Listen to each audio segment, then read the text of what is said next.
Et bonjour à tous, c'est Kangay Sugili. On va faire une petite vidéo répondre à une question, à savoir est-ce que Pokémon c'est pour les enfants? Voilà, c'est souvent ce qu'on entend, et puis notamment les gens en magasin qui disent voilà, ça tape bien, il y en a que pour les enfants. Pokémon, c'est pour les enfants, mais en fait, ça c'est enfin, c'est le narratif officiel. Mais en réalité, l'essentiel des ventes de Pokémon, eh ben, c'est ils vendent ça à des adultes entre 20 ans et 35 ans. Et puis ben, quelques-uns comme moi qui sont encore plus vieux. Voilà, mais bon, je ne suis pas parti du tout de là-dedans. Surtout, cette logique-là de Pokémon a vraiment été, à mon avis, bien mise à plat ces derniers temps avec le bloc écarlate et violet où on a vraiment maintenant dans les séries Pokémon deux parties bien identifiées de la série. On va avoir une première partie avec les cartes qui sont numérotées, qui sont à l'intérieur de la série. Où là, par exemple, elle le suit sur Destinée de Paldea. Voilà, là, la carte là, c'est la troisième sur 91. Je ne sais pas si on va bien voir ça à l'écran. Et on a vraiment 91 cartes dans la série qui sont identifiées comme étant faisant partie de la série. Et ces cartes-là vont contenir en fait que des cartes pas très chères. On va avoir des communes, des uncommon, des rares et puis quelques ex également. Voilà, mais toutes ces cartes-là vont quand même rester à des prix raisonnables sur le second marché. On va pouvoir les trouver à des petits prix. Et voilà, ça c'est l'idée en fait, ça va être de constituer la collection de toutes les cartes qui sont dans cette partie-là, en avoir au moins une version de chaque, puisque normalement il y a une version en normal et une version en reverse. Euh, et puis ben, ça, c'est ce qu'on a appelé le full set. Et ça, c'est accessible aux enfants. C'est relativement abordable, hein, parce que les petites cartes qui brillent pas vont vous coûter 5 centimes. Les cartes qui brillent, on va dire 10 centimes. Les ex, ça va être entre 15 centimes et puis 1,50 € pour les Pokémon les plus recherchés. Mais en gros, un full set, ça peut être constitué en gros pour une vingtaine, une trentaine d'euros. Donc c'est pas quelque chose de complètement inabordable. Et ça vraiment c'est le Pokémon qui est fait pour les enfants. On le voit d'ailleurs très bien, moi je trouve avec le design même en fait de ces cartes X qui sont vraiment pour moi des cartes vraiment un peu pour les enfants. C'est un côté, on s'imagine un peu le petit garçon de 10 ans avec son Pokémon. Regarde comme il est badass mon Pokémon, il est super fort. Il met des grosses taloches et tout.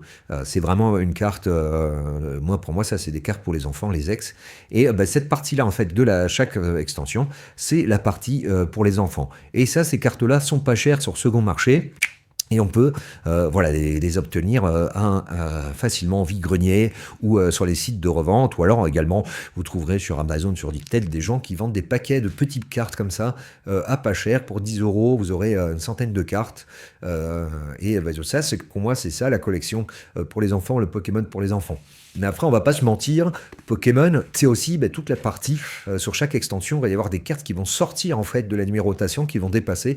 Typiquement, là on était sur 92, on va voir, je sais pas, la carte 93 sur 92, et ce genre de choses. Et voilà, par exemple, dans un booster, on va pouvoir sortir ce genre de carte-là. Bon, ça c'est la plus chère qu'on a sortie avec ma fille. Serpento, le Suicune. X.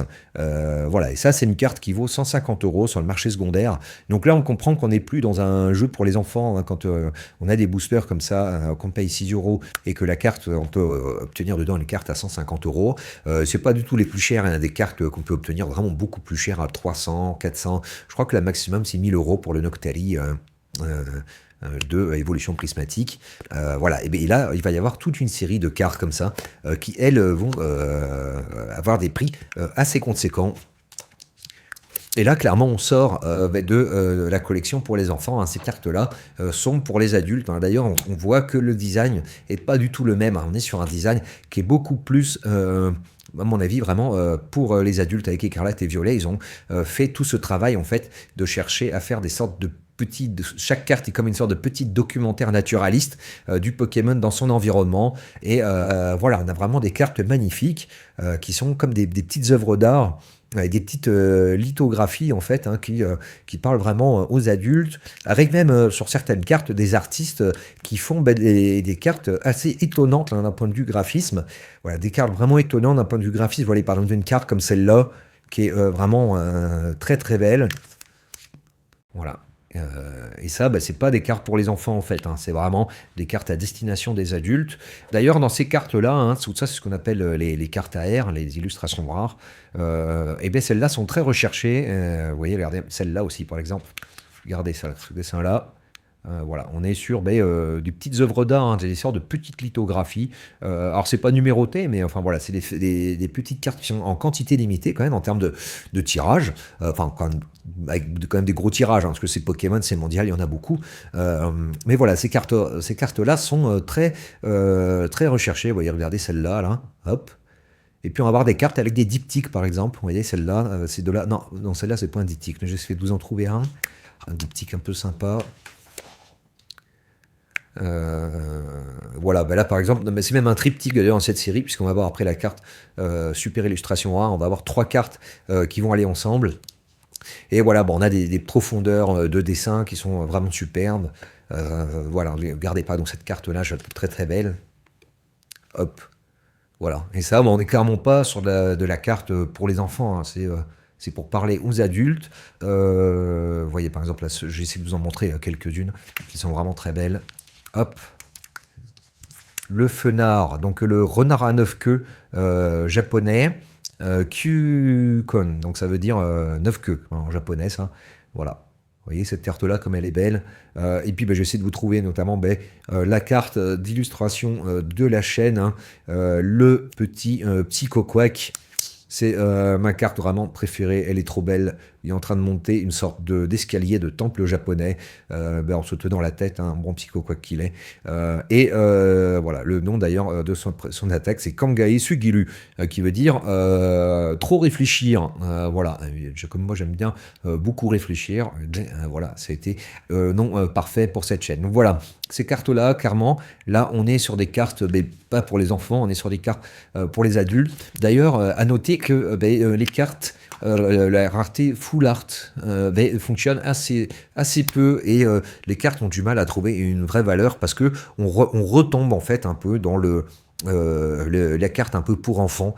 C'est pas des cartes qui parlent beaucoup. Voilà, on a juste le Pokémon sur un fond de base, hein, donc on n'est pas sur des cartes qui font vraiment envie comme on peut l'avoir avec les full art et des cartes vraiment très très belles. Alors, là, par exemple, là, deux diptyques que j'aime beaucoup.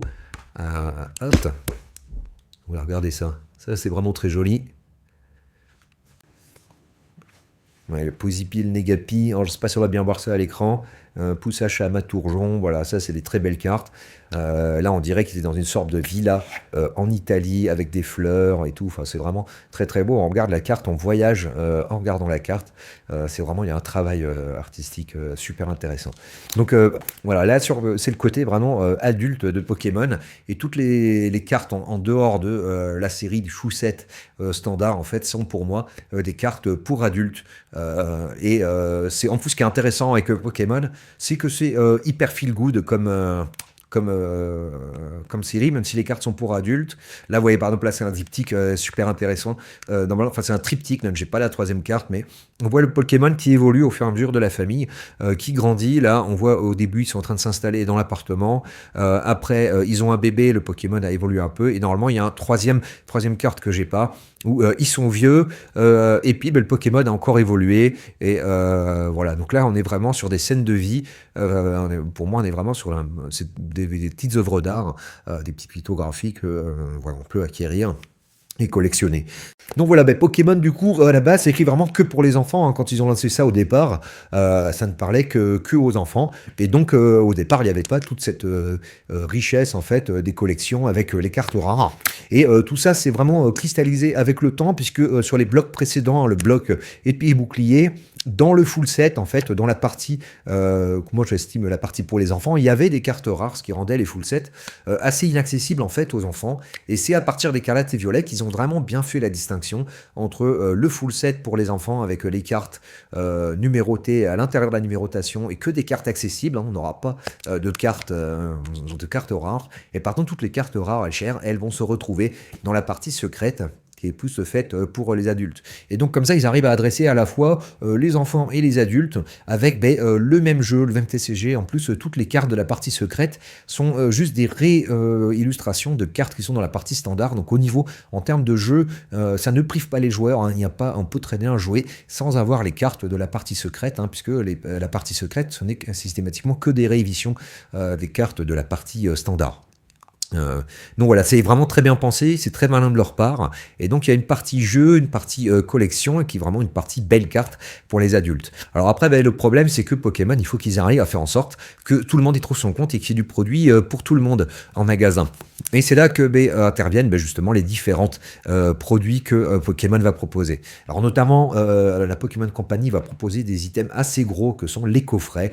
Alors c'est fait exprès, hein, si, Pokémon enfin à mon avis, hein, c'est moi qui fais des, des suppositions, mais les coffrets ont cet intérêt-là, c'est que, ils prennent beaucoup de volume pour, la valeur contenue, hein, quand vous achetez, hop, un coffret comme ça, à 28 € et qui va contenir que 4 boosters, c'est beaucoup de volume à stocker pour la valeur que ça contient. Donc à garder en scellé, ça n'est pas très intéressant parce que ça prend beaucoup de place par rapport à des objets vraiment plus concentrés comme le seraient des bundles ou des displays.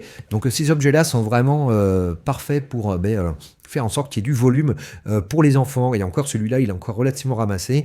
Il y a des coffrets encore beaucoup plus gros avec juste 4 boosters dedans. Et ces coffrets-là, en fait, vont pas être intéressants à stocker. Et souvent, du coup, ils vont traîner un peu en magasin et les gens vont trouver du coup de la quantité pour les enfants. Ce qui va se passer aussi souvent, c'est que vous allez avoir toujours un booster qui va être très cher, que tout le monde va se demander, mais pourquoi ce booster-là, il est aussi cher. Là, par exemple, il y en a un coffret Dracofeu en ce moment qui traîne dans les magasins. Mais je pense que là aussi, c'est fait exprès, hein. L'idée, c'est qu'il y ait toujours au moins un coffret accessible, même cher, pour quelqu'un qui aurait les moyens et qui veut faire en sorte que on pouvoir faire un cadeau à un enfant, il trouvera toujours au moins un coffret parce que c'est un coffret qui n'intéressera pas les gens qui sont plus dans une approche d'investissement.